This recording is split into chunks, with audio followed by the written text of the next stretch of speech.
My family and I, grew up in Denmark. We lived in a country where, albeit we weren't always welcomed as part of that country, but our rights were respected. And if anything ever happened to us, we could always go and find justice through the system. Then we moved to Bahrain, and that completely changed. I never knew what it meant to live in a country where you did not have freedom of expression.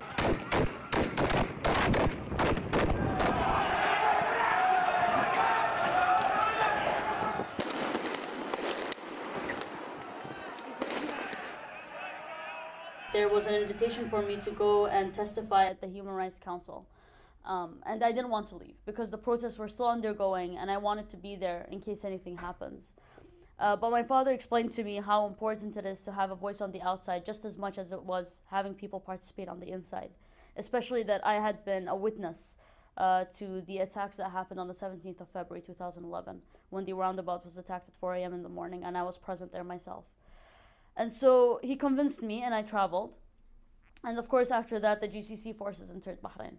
And I knew going back to Bahrain most likely meant that I would be imprisoned, if not tortured and otherwise.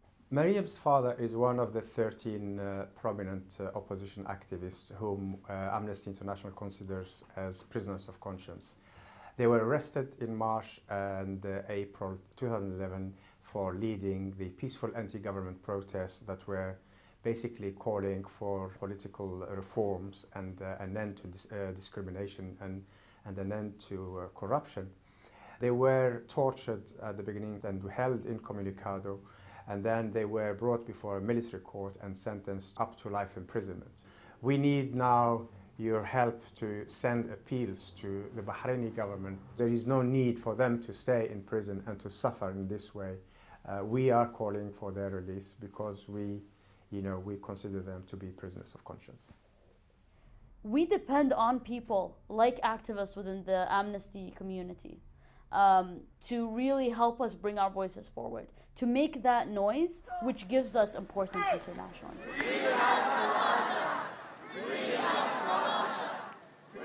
Always remember that you may be one voice to yourself, but when you use that voice, especially in places like Amnesty International, you're amplifying it.